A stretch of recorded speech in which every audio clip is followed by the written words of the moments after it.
हो तो कभी भी बहुत रेयर चांसेस रहते हैं कि आपको कब्ज की तकलीफ हो। तो और अर्ली इन द मॉर्निंग उठने के लिए ये नहीं करना कि रात में हम लेट सो करके भी अर्ली इन द मॉर्निंग उठेंगे।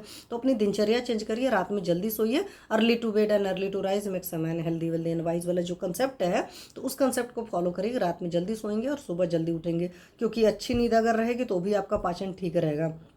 तो इस बात का ख्याल रखेंगे। सुबह उठने के बाद में मोशन आए ना आए, जिन लोगों को भी कॉन्स्टिपेशन की तकलीफ है उन सारे लोग को एक काम ये भी करना होता है कि अपनी आदत बना लीजिए कि हमें इस टाइम आया है, नहीं आया तो भी जाना है। क्यों?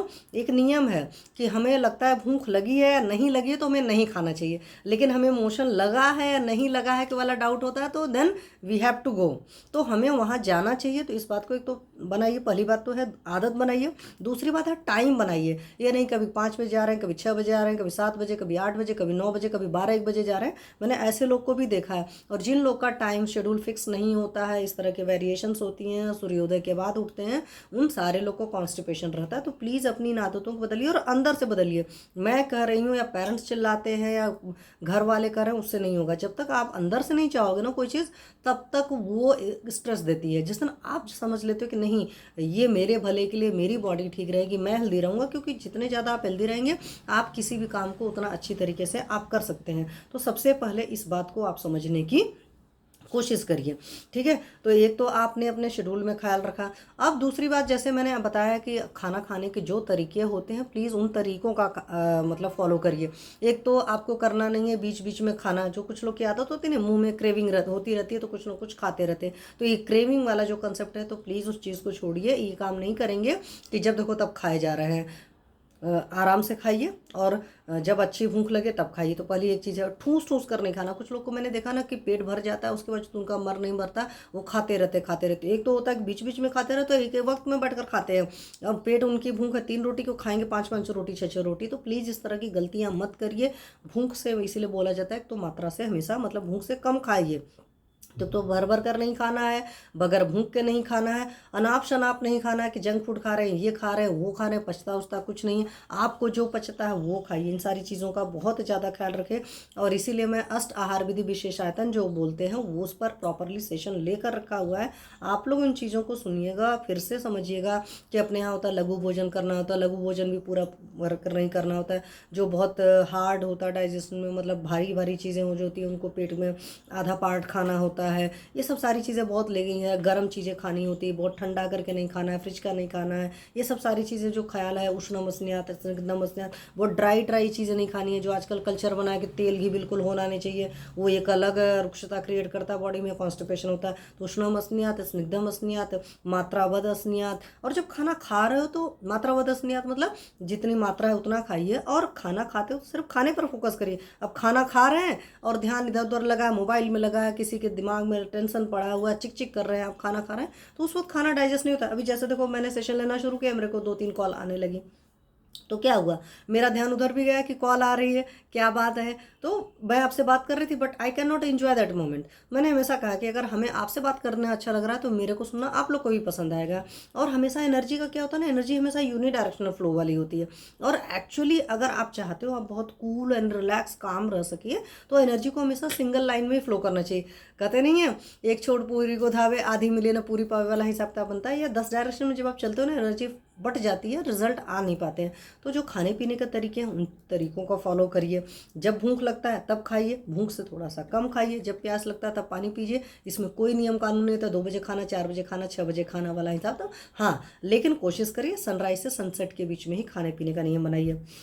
अब इसी खाने पीने से एक नियम और आपको बता दूं कि जिन लोग को भी क्रॉनिक कॉन्स्टिपेशन वगैरह के पेशेंट हैं, जिनको कब्ज वगैरह बहुत ज़्यादा रहती है, वो सारे लोग अवॉइड करिए कि आप लोग ब्रेकफास्ट अवॉइड करिए। और ब्रेकफास्ट जब आप अवॉइड करेंगे काफ़ी लंबे टाइम तक, तब तक आपको पता चलेगा। क्योंकि मेजॉरिटी लोग जो ब्रेकफास्ट कर रहे होते हैं उनको भूख लगी नहीं होती, उनको क्रेविंग होती है। तो मैं कहती हूँ क्रेविंग को शांत करने के लिए शुरुआत में अमाउंट थोड़ा थोड़ा कर लीजिए, चीज़ें बदल लीजिए, धीरे धीरे कर लीजिए। अब कुछ लोग क्या करते हैं, फ्रूट्स बैठ करके ढेर सारा खाते हैं। कभी भी फ्रूट्स वगैरह ढेर सारा मत खाइए, अपनी क्षमता से ऊपर मत खाइए। जैसे मैंने कई सारे लोग को बताया ना, एक साथ खा रहे 3-4 एप्पल खा लिया, ये कर लिया। कभी भी ठूस ठूस कर खाने का ना फ्रूट्स कोशिश करिए, ना कुछ भी, कोई भी चीज़ होती है ना आपके डाइजेस्टिव फायर के हिसाब से खानी होती है। तो आप फ्रूट्स खाइए, आप फर्स्ट मील फ्रूट ले सकते हैं, लेकिन भूख लगने पर लेंगे, इस बात का पूरा पूरा ख्याल रखिए। तो जो भी रीजनल सीजनल फ्रूट्स वेजिटेबल्स हैं उन सबको अच्छे अमाउंट में खाइए। और रीजनल सीजनल फ्रूट्स वेजिटेबल्स से आपकी जो ये रोटी है, चावल है, इसकी मात्रा कम रखिए। मतलब थोड़ा सा दाल और सब्जी का अमाउंट ज़्यादा रखिए। तो फल है, तरकारी है, ये सब सारी चीज़ें अच्छी खाइए। जो आप रोटी खा रहे हो, आपको पता है चोकर वाली रोटी खाना है, मल्टीग्रेन आटे की रोटी खाना, बट रोटी शुड भी मोटी। मार्केट में क्या होता है कि मल्टीग्रेन आटा भी मैं देखती हूँ आजकल मैदा जैसा आता है, उसमें चोकर का अंश उन्होंने निकाल करके रख दिया, सब कुछ को रिफाइंड कर लिया, कहते भले हैं। तो पुराना जो मोटा आटा होता था उसकी रोटी जब खाते थे ना तो कभी भी प्रॉब्लम नहीं आती। तो मोटा रोटी खाइए। इसी तरह चावल बड़े सुंदर सुंदर लंबे लंबे लोग खाते हैं, तो पुराना कनक वनक जो उसके छोटे छोटे कण होते थे वो सारे निकाल करके मार्केट में बिकते, मतलब खूबसूरती दिखनी चाहिए ना। तो ये सारी चीज़ें प्लीज़ इस तरह मत करिए। नंदिनी सिंह जी नमस्ते, आशीष चंदेल जी नमस्ते, प्रियंका राजपूत जी नमस्ते। Bring them on camera, and this is not possible for me actually, I don't know these procedures, so I am not doing this। तो मेरा कहने का मतलब है, आप लोग ध्यान से सुनो, कहीं पर भी कुछ लगता है तो मुझे बताना। तो मेरा कहने का मतलब जो आपका बिल्कुल नेचुरल तरीका था, जगह है ना कि सभ्य समाज की बीमारी है, तो सभ्य समाज का जो खाने का तरीका है ना, और सभ्य समाज का खाने का तरीका नहीं है, मतलब हम लोगों ने अपनी क्रेविंग को अलग तरीके से बदल लिया है। इसलिए खाने पीने के तरीके में जंक फूड खाना ये कोई सभ्यता की निशानी नहीं होती है, फैशन की निशानी अलग आप कह सकते हो। तो आप वो खाइए जो आपको पसंद है। मैं ये नहीं कहती बिल्कुल छोड़ दो, कभी काल को थोड़ा बहुत चख लो। लेकिन बहुत सारे लोग को आपने देखा होगा, ये रोटी एक या दो खाते हैं, पिज्जा पूरा बड़ा बड़ा रेगुलर नहीं, लार्ज साइज तक के खा लेते हैं। क्या अचानक आपका पेट भर जाता? नहीं, उसको कहते हैं ठूस ठूस कर खाना। अगर आप रोटी एक या दो खा रहे हो और कोई इस तरह का आइटम हो गया, उसको आप बाउल बाउल भर करके खा लिया या ज़्यादा खा लिया, इट मीन्स कि उस वक्त आप ठूस कर खा रहे हो, ठूस कर नहीं खाना है। पहली बात है, जिन लोगों को कॉन्स्टिपेशन रहता है उनको एक और चीज़ करना चाहिए, सुबह और शाम दोनों टाइम मोशन जाने की आदत डालनी चाहिए। अभी देखो मैं आपको लाइफस्टाइल बताऊंगी, फिर कुछ ट्रीटमेंट वाला पार्ट बताऊंगी, but that is without medicine. वो सारी चीज़ें हैं। जो लोग नॉन वेजिटेरियन होते हैं, ऐसे लोग को दिन भर में 3 बार मोशन जाने की आदत डालनी चाहिए। मैंने क्या कहा कि लगी या नहीं लगी वाला कन्फ्यूज़न है, तो देन यू शुड गो वाला हिसाब। भूख लगी या नहीं लगी है तो देन नहीं खाना चाहिए। तो ये कुछ छोटी छोटी चीज़ें हैं जिनको आप अच्छे से फॉलो कर सकते हैं। साथ में जो जिन लोग को पुराना कब्ज है वो लोग क्या खा सकते हैं, खीरा है, ककड़ी है, गाजर है, टमाटर है, पालक है, पत्ता गोभी, ये सारी चीज़ें कच्ची है, छोटा छोटा काट कर उसमें थोड़ा सा नींबू नमक डाल करके खा सकते हो। मैक्सिमम 24 घंटे में 250 ग्राम खाना है। नेचुरोपैथी का एक और कंसेप्ट है, एक वक्त में एक फ्रूट वेजिटेबल खाना होता है। पहली बात एक ख्याल रखिए, नेचुरोपैथी को लोग अच्छी तरीके से नहीं समझते हैं। वहाँ पर मैं आपको क्रिस्टल क्लियर बता दूँ कि बहुत अच्छी भूख लगने पर ही कुछ खाना होता है, बहुत चबा चबा कर खाना होता है। जैसे स्प्राउट को लेकर आप लोग के दिमाग में क्रेविंग मतलब गलत चीज़ें रहती है, तो स्प्राउट ये मुट्ठी बंद करने में जितना अनाज अंदर आता है उतने को भिगाते हैं और उसको एक एक दाने को चबा चबा कर खाते हैं, तब वो फ़ायदा मिलता है। लोग क्या करते हैं, एक एक बाउल स्प्राउट खाते हैं, कुछ लोग उसको उबाल कर खाते हैं, ढेर सारा उसमें गार्निशिंग करके इतना भर करके बैठ जाएंगे, टीवी देख रहे हैं, किसी से बात कर रहे हैं, कहीं पर कचकच वचकच कर रहे हैं और खाए जाते हैं। कभी भी अगर आप मात्रा से अधिक आहार खाएंगे तो आयुर्वेद एकदम सिंपल क्रिस्टल क्लियर कहता है, सर्वदोष प्रकोपक होता है, मतलब हर तरह की बीमारी हो जाएगी। और बेगों का धारण जो करना होता है वो नहीं करना है कि कभी यूरिन पॉटी अगर ऐसी चीज़ है जब कभी आती है तो उनको तुरंत इवैक्यूएट करना है। इस बात का पूरा पूरा ख्याल रखिए। ये मैंने हमेशा बताया और आप लोग को आज भी फिर से मैं बता रही हूँ।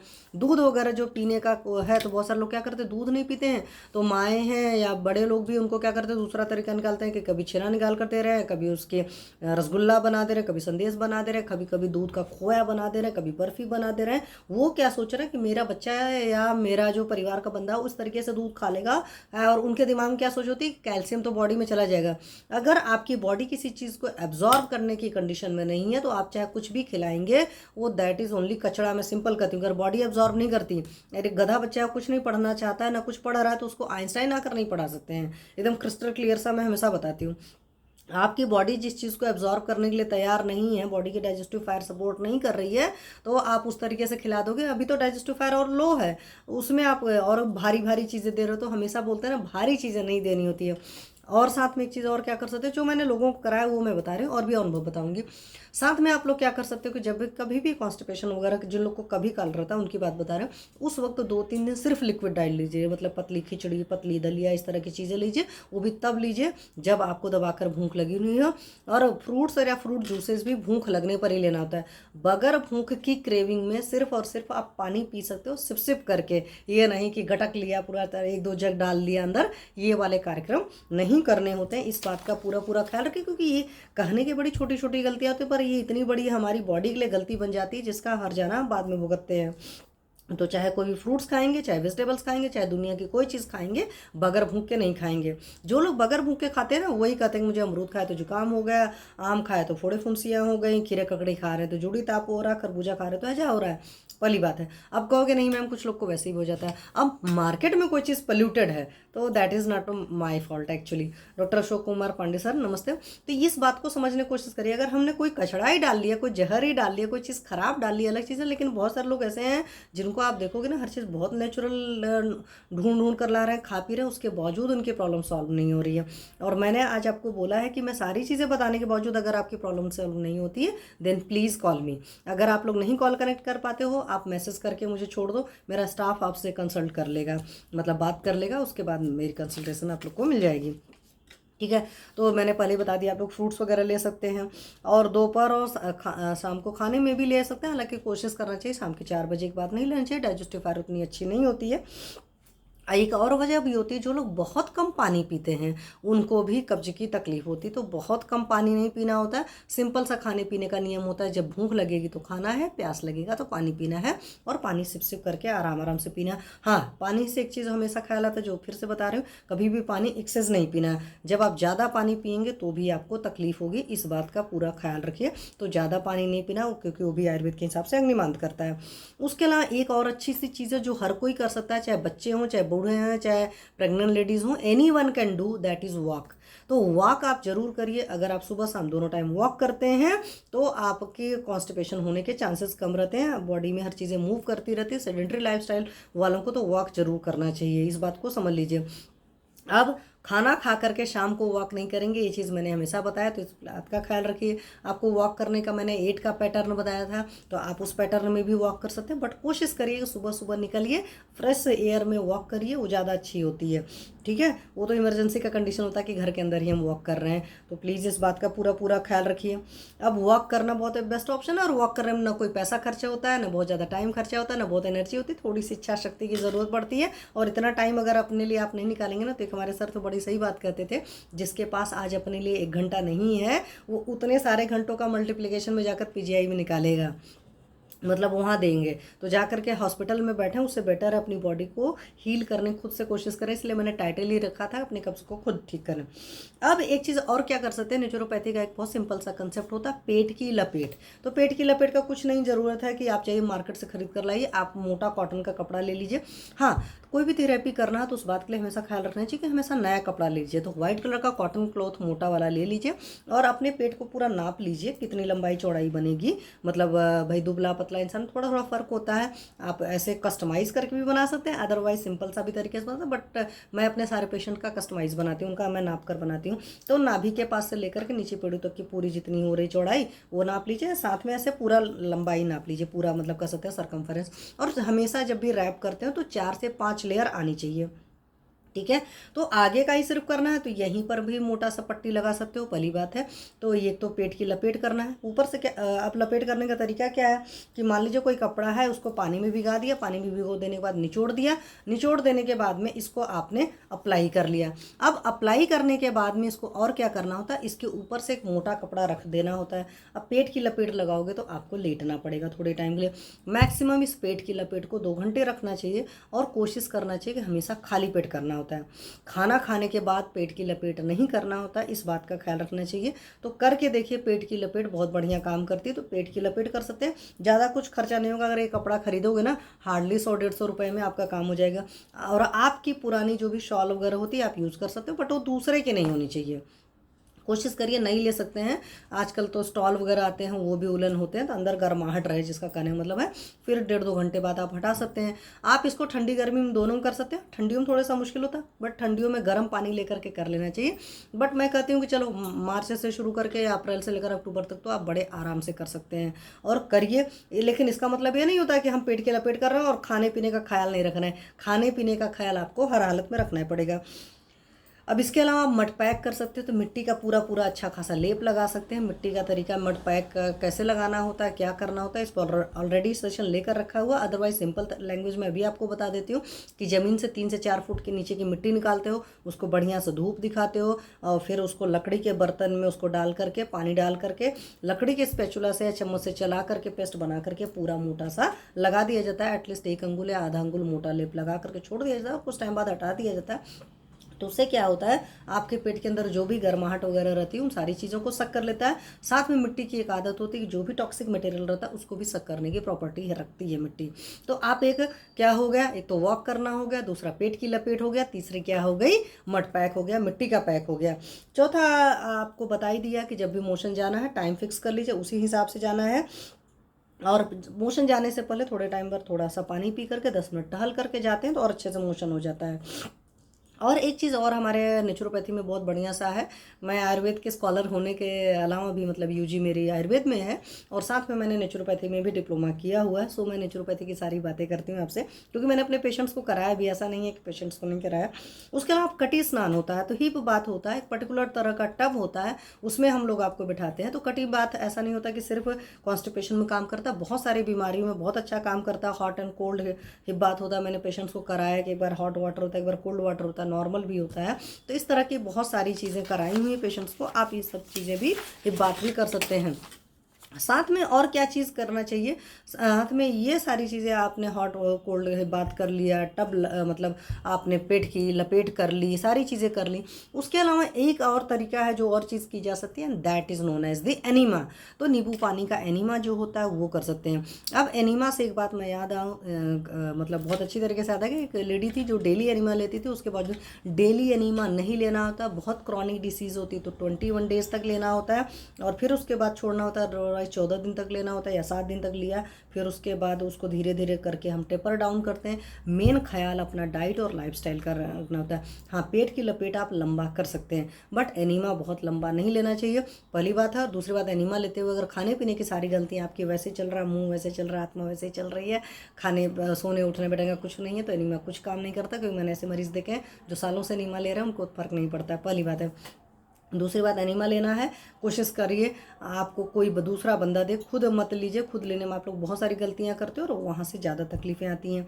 तो ये चीज़ों का पूरा पूरा आप लोग ख्याल रखिए, ठीक है। और ये चीज़ें करिए। नेक्स्ट सेशन में मैं कब्ज के लिए ही लूँगी, बच्चों के लिए, कि बच्चों को कब्ज न होने पाए। एक्चुअली आज थोड़ा सा प्रॉब्लम ये है, आज ही लेने के मूड में थी, पर क्या है कि कीर्तन का लास्ट डे है आज और राम नवमी है, कहते हैं ना नवमी तिथि मधुमास पुनीता, तो आज भगवान राम का जन्मदिन है, तो सभी को रामनवमी की बधाई हो। और नेक्स्ट सेशन में मैं इस पर थोड़ा सा और भी चीज़ें लूँगी और साथ में अपना एक्सपीरियंस भी शेयर करूँगी। तो कब्ज को ही लेकर के फिर से भी नेक्स्ट सेशन भी मैं कब हो सकता है कब्ज पर लूँ। अगर नेक्स्ट सेशन पॉसिबल नहीं हो पाएगा तो उसके नेक्स्ट सेशन में लूँगी, क्योंकि नेक्स्ट सेशन में शायद मैं आउट ऑफ स्टेशन हूँ, बट सेशन आप लोग का होगा। अब इसी पर हो पाएगा या किसी और पर है, ये चीज़ें देखेंगे। तो इन्हीं सारी बातों के साथ मैं अपनी वाणी को विराम देती हूँ। सर्वे भवन्तु सुखिनः, सर्वे सन्तु निरामय, सर्वे भद्राणि पश्यन्तु, मा कश्चित् दुःखभाग् भवेत्।